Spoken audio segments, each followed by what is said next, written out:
beautiful people. I am here today and it's exciting because I am here to meet my mentor in London. Have you ever had the chance to meet your mentor to speak about your goals, aspirations, and fears? It is going to be nerve-wracking, but hold on and have fun as I have this beautiful interview with my mentor to give you all the necessary tidbits you need to be successful. Let's go meet him.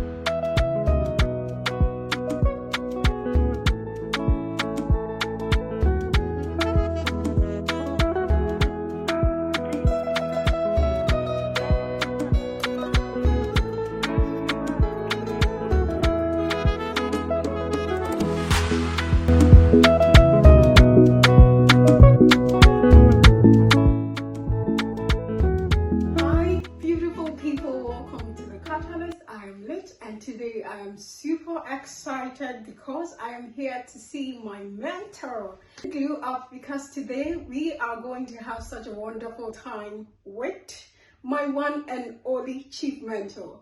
And if you don't know, he is actually a chartered accountant and author. He has been nominated on several platforms for several awards, and you would not know, but he actually is the chief mentor, as I call him, for the TDM Club 100. He's got all in tune, and today he has loads up his sleeves to give us. Stay tuned. So today I introduce to you Dr. Evans Gia.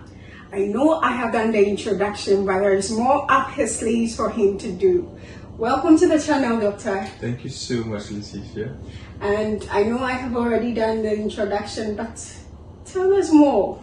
I think that's a difficult one to always do, but basically what I would tell people is that I'm a former banker, so moved from industry into academia, so currently I'm a lecturer. I'm a chartered accountant, and I like to call it a financial economist specifically, and I also help with people who want to run their own businesses, so I'm a consultant. So in terms of helping businesses to work called business process reengineering. People want to draft a bit of their strategic plans. When people need to be investor ready, get a business plan here and there. We help some entrepreneurs, but we focus more on accelerators and help people who want to move to the next stage of their business. So it's quite a handful of things that I do. And I would say I'm also a married man with 3 strong boys, and I have a princess of 4 kids. And I live in Ghana, Kumasi, and that's a bit about me for now. That's great. Yeah, that's quite a lot. But just to ask, how many businesses have you helped so far with regards to acceleration? There'll be quite a number, but I always look at the quality than the quantity. So we have what we call high tickets. So some businesses, the recent one we did that was about 2 months ago was with one of the oldest businesses in Ghana. So it's a state-owned enterprise that has been privatized, and we needed to do a bit of grant writing for them. To raise some huge amount of money that would help them move into what we call the circular economy. So they are moving from relying and looking at their CO2 emissions and becoming more sustainable. So how they are going to use the solar instead of using the fossil and other energy sources that are not considered renewable, and how they can become more responsible in terms of the environment and their society, and how we could raise some grants for them to be able to pursue their sustainable development agenda. So we did that for them. That was really a high ticket one. There are cases where we also try to work with some of the government agencies, developmental finance institutions, DFIs and stuff, and we have the local people we also help. A particular one is one of our, it's actually a mentee and a client too, who was able to literally move from owning a shop to having over 15 shops within a period of 14 months. Ooh. And he's one of our big success for small and medium scale, because He's a young man he's even getting married coming this weekend, and I'm so proud of him, so proud of him, because he committed to everything and he's worked so hard with a friend of his, and they are doing quite a lot. Yeah. That's so great. If I'm to give the numbers, I'll just put them into the quality and the brackets. That's what I'll do it. That's actually great to know, and actually I know Dr. Dia has been helping a lot of businesses out. But talking about businesses and your personal journey, how far have you come? So as a person, I would say that it's easier giving theoretical counseling recommendations when you do not find yourself doing them. So I'm actually an entrepreneur myself, and I started quite early. So I've done a lot of businesses myself, had huge successes, have had some downturns, and also failed in some of them.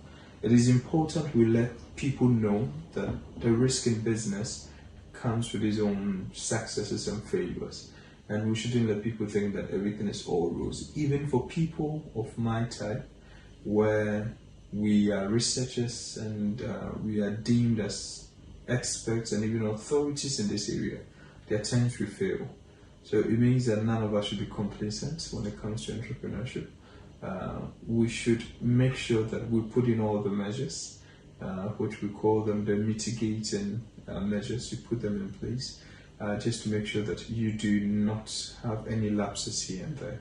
And that is the best way to go about it. So as we talk, I'll be able to give more advice on how people should go about it. That's great. So we would do that very soon. However, Dr. Dia, I have always known you to be one person that is tagged with wealth creation. And currently, everyone out there is all about wealth. People are going for fame, people are going for wealth, and they just want to do this overnight.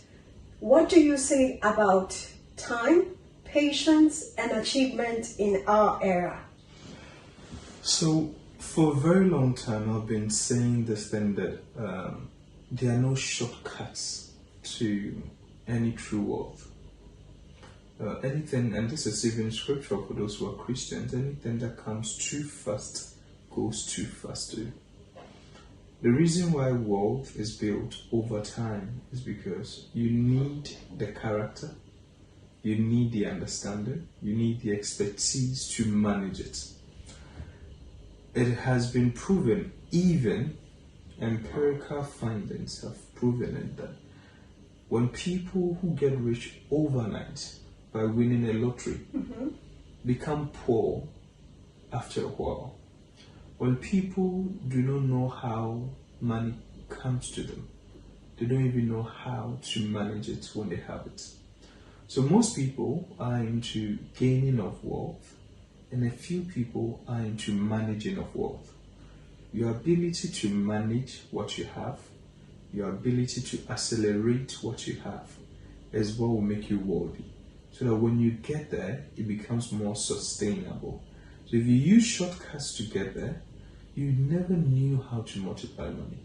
You found a simple way of getting there. And I'm not saying that everybody has to go through the hard way, not at all.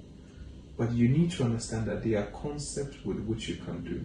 There is a slow lane, there's a fast lane, and there are other ways that you can go about it. And all of that will depend on how you want to go about it.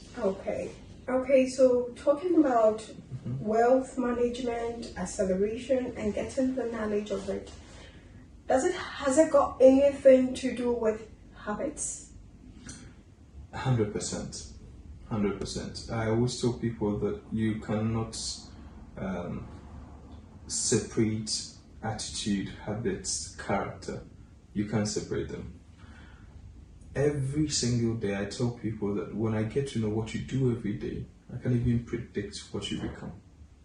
Because the truth of the matter is that what you keep doing is actually eventually going to become your habit. That habit becomes your character. And that character is what you actually are. So we need to understand that wealth is a journey. And in the journey of wealth, you need to understand exactly one most important thing. What is wealth to you? You're talking about some people are chasing fame, some are chasing worth.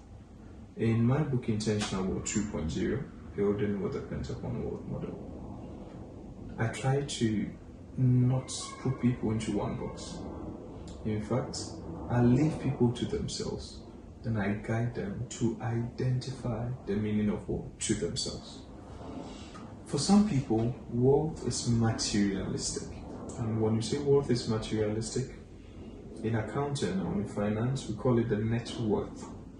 Now, the net worth is like your total assets minus your total liabilities. What it means is that the total number of things that you own as against the total of the things you owe or the obligations you have towards other people. When you net the two, that is how much you are truly worth. For some people, no matter how much money they make, if they don't have enough money sitting in their account, they don't have the cars, they don't have the houses, they still think they are not rich. They need to have that. For those who are in Ghana, for Ghanaians, if you pick somebody like Kwame, Despite, and the rest, they show their cars and everything. That makes them feel that they are rich. There's nothing wrong with that. That is worth to them. Let them enjoy. Don't criticize them. That is what worth means to them. So for people like him, if he does not sit in that car, does not have the house and all, he doesn't feel he's rich. But it's not everybody that worth means materialistic for them. There are some people worth is independence. Independence, it can be financial independence, it can be time independence, it can even be geographical independence. Some people don't want to depend on anybody. A young, strong lady who is financially independent. She wants a guy, she wants to be with a guy because she loves the guy, not because she needs a guy to take care of her. That's what some people means to them.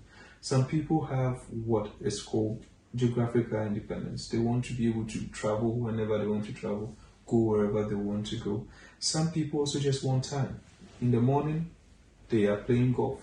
In the evening, they are visiting a friend, and still they are making money. So some people can get the houses, the money, but if their time is still taken from them, they still don't feel they are worthy enough. For some people, health is wealth.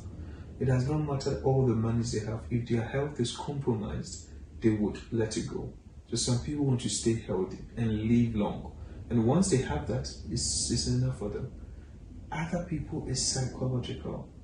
What people call inner peace, peace of mind, mental health. So I get all the money, but I can't sleep. I get all the money, but I'm troubled. I have problems with my wife, problem with my husband, problem at work, problem here and there. It becomes a problem. For some people, it's also a social status. That's the example of the thing. There are some people, they get all the money in the world, and they are not regarded in society. They don't feel they are rich enough.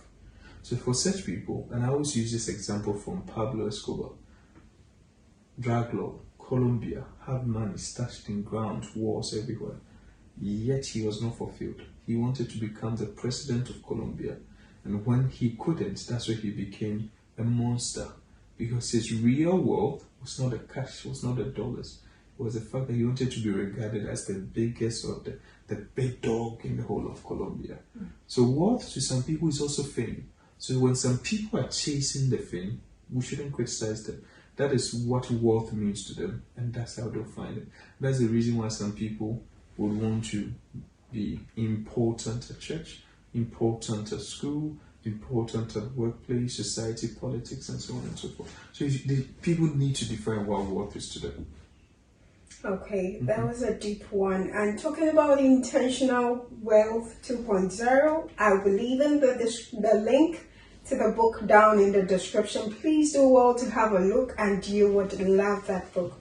So shifting away from wealth to your personal life, Doctor, I just want to ask, how has it been your career admirations and fulfillment? How far you've come? Do you think you're satisfied? There's so much fulfillment in what I do now, and personally, I don't have any regrets in life. I believe there are lessons that I learn. The fulfillment I find is that at a very young age, I think I've had a very rich cultural, academic, industrial experience, and the exposure has really broadened my horizon, my way of thinking, my mindset, and everything. So in terms of fulfillment, I would say I am really fulfilled. What brings me so much delight is when I see people prosper, when I see people succeed, when I see people do well. It puts me on cloud nine. That's where the real fulfillment is. And I remember when I used to be a banker, somebody asked me recently, I was on the radio, they asked me that, do I miss being a banker? Do I miss? And I said, I don't miss the banking job, but I miss the moments I changed people's life, the moment where someone's check was about to bounce and I had to do an excess, an overdraft, and then get the person's check paid. Where I picked a young guy who was 27 years and then changed his entire life, and I was one of the biggest distributors in the whole northern sector. And I remember on my birthday, he and his entire family sending me a message that he, his family, and all the generations to come are highly indebted to me because I opened the first door for them. And this guy is now a super rich young man. So the fulfillment is in that.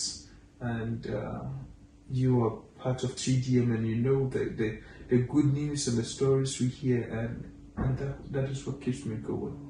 And in academia and all the things. So I'll say that the real fulfillment is making people believe it is possible, showing them how to do it, and guiding them. And where the real fulfillment is seeing them do it. I'm not surprised you have quite a lot of people under your sleeves that you're mentoring, but I just want to know, do you have any personal philosophy about mentorship? Yes, I'm actually into mentoring because I desired strongly for it and I was not getting it. I'm a man who, I call it like a Joseph who had a coat of many colors given to him by his father. I've had bits and pieces of mentors in my life. I personally wish I had someone there for me fully, which I never had. I had glimpses of people coming along, and I'm so grateful for all of them. But I realized that the youth sometimes need someone they can run to, someone they can talk to, someone they can look up to. And that is the reason why because let me show you something with the American system. I realized every single year Hollywood will bring a superhero movie. Whatever we believe in, it becomes our philosophy. The American child is taught to believe in extraordinary things. Their dreams are possible, impossible things are possible. They can fly, can dream. And because of that, today we are getting a lot of technologies coming up because they begin to think of things and they begin to do them. What young people need is just someone to tell them that don't do this, don't do that, not just that. Someone to tell them you can do this, go for this, this is the door, this is the opportunity, this and that.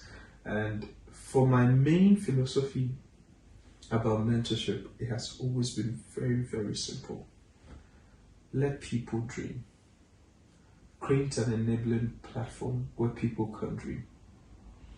Create an enabling platform where people can believe in their dreams. Create an enabling platform where people should understand that we do not skip the struggles. We do not skip the process.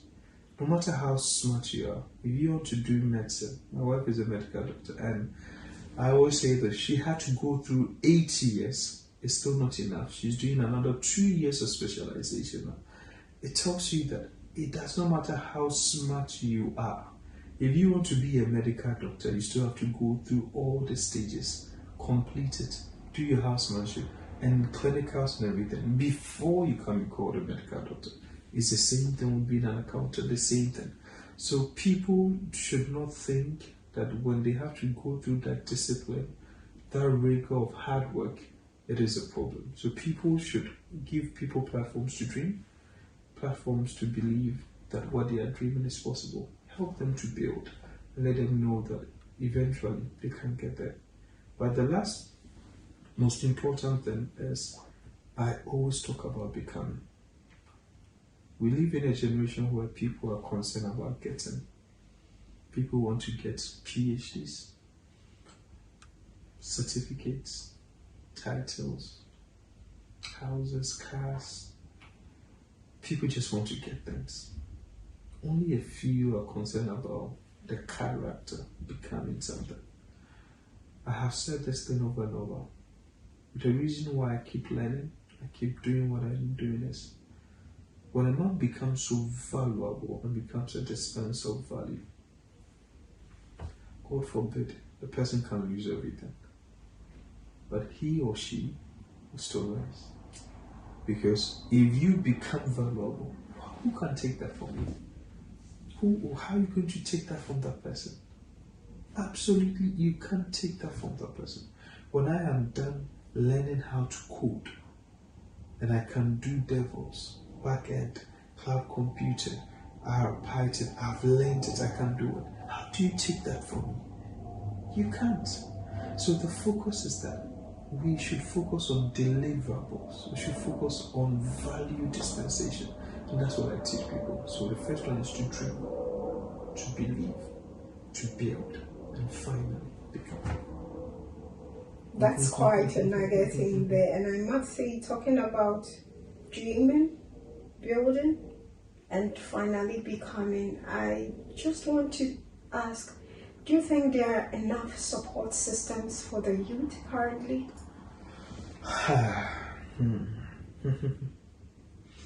I spent some few months in the US last year with the help of the US Department of State, the US Embassy in Ghana.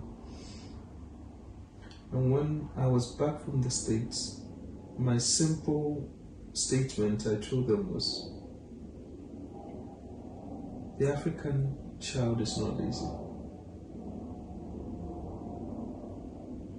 The African child is not stupid. All the African child needs is opportunities. Give them the opportunities, give them that enabling environment, and they will excel. There is a reason why people move from Ghana, for example, to here in the UK, London, and they start doing well. In 2020, a survey that was done, checking from the Americans who are the most hardworking immigrants, they're like, Ghana was rated #1 in the US. It means that Ghanaians have very good work ethics, excellent diligence. How are we not able to translate this back home? I personally think that our African youth needs more. Our leaders. Unfortunately, it is an entire system that I'm beginning to struggle to understand it now from where I sit, and I get confused sometimes as to how some of us can even make things happen back home. So eventually I've begun to realize that we may not change the whole of Ghana yet, we may not change the whole of Africa yet, but if I can change 100 people, 200 people, maybe we'll get there. So now the African youth are not getting the opportunities back home, and therefore they are seeking for greener pastures elsewhere. I don't think we should see it as a wrong move. There's nothing wrong with it. A time came where China, Asia to be specific, had to send their kids to the West. Somewhere in Europe, Cambridge, Oxford, Harvard, they were in all these schools. Then they returned. They brought value. So we shouldn't see the exodus of the young people leaving Africa to the West as a problem. Where I will have a problem is where they are moving to the West to do menial jobs, which are not value adding. That means they are just in survival mode. But if they are moving in terms of career progression, they are learning, they are becoming better, let them get all the exposure. 10 years time, we'll see how we fix our country. Thank you so much. Cool. And I just want to ask, I know you're a very busy person and we want to get personal. How do you balance your schedules, work, and family life? So one of the reasons why I left banking was because of family, principally because of family, because I've always been a family man my entire life. When I say family man, before my children were born, I was praying for them. Before I married my wife, I was praying for her. I started praying about my family way back in junior high school. And I remember one time in JSS2, my mom told me, Masa Ade, unkwana peso bushanye. And it was just a joke where she was just saying that, why are you the only one who wants your family, your future family to prosper? And I was like, I have come to the understanding that the very thing that can bring a man down would be the woman he marries, the family that he builds. And I have some mates who are coming from very formidable families, yet these kids are one of the worst kids on campus. How is it possible to have such an intelligent, God-fearing man, and the son or the daughter, who is my mate, is one of the worst beings on campus? How is that possible? So I couldn't blame them because I'm not in their shoes, but I wanted to learn from them, and I did not want to repeat history with mine. So the first thing I did as a man of faith, as a Christian, is to pray into the future about my family. The second thing was to read everything I needed to know about marriage, how to bring up kids. And then the third thing was, once I got married, to let my wife understand my calling. My wife and I are two different people. We are not alike at all. My wife is extremely reserved, extremely keeps to herself. My wife has her life in two folds: work, family. That's all. She wants a very simple, not too loud life. Left with my wife alone, I didn't be on social media. She wants a very simple life. But she knew the man she was going to marry, and I've been like this throughout my whole life. So it brought balance into our lives. We've had our own challenges, and that's the part we need to let people also know. Because we are two different people, there will be times where we will not agree. And there will be times where our disagreement can be very awkward, because it literally would not be something where both of us want to compromise. But eventually, we come to terms, and then we're able to move on ahead. So how I'm able to balance this is that when I'm with my family, I'm with my family. That's the first thing I do. When I'm away, I'm away. Even with that, I stay in touch with them. We talk in the morning, we have phone conversations and everything. But when I'm around, I'm around. So my kids have the best of me when I'm around. I take them out, we do long journey drives, we play around, and so on and so forth. So how I've balanced it has always been, because we are blessed to have some of our parents alive, our mothers, both mothers, my mom and her mom, my wife's mom, are all alive. I don't have my dad around, and they help us. So how I've been able to balance it has been basically making sure that I'm there when I have to be there, and when I am there, I'm also really there with them. That's great to know. So I have been doing all the questionnaires, and right now I just want you to give us what you have for us today. So there's something that's been boiling in my heart and in my mind for a while now. Maybe I'll look at the camera and tell those who are watching, but this life we live is quite very short. And it's so transient and passing that if you're not careful, it will pass by without you even realizing. So one most important thing I just want you to know is that never leave this life without purpose. Find your purpose, find your meaning in life, find what is God's purpose for your life. and walk in it. Okay guys, so rounding up, we'll just let Dr. give us his final words for the day. It's been a beautiful moment with him. He shared with us some of what I call the knowledge fountain, and it's been a moment. So Doctor, closing up. So whatever you're doing, just believe you can do it. Keep forging ahead. Work hard, plan towards it. But most importantly, do not live by default. Live by design. Live a purposeful life. There's more meaning to it. Life is transient. Have a purpose. Bye.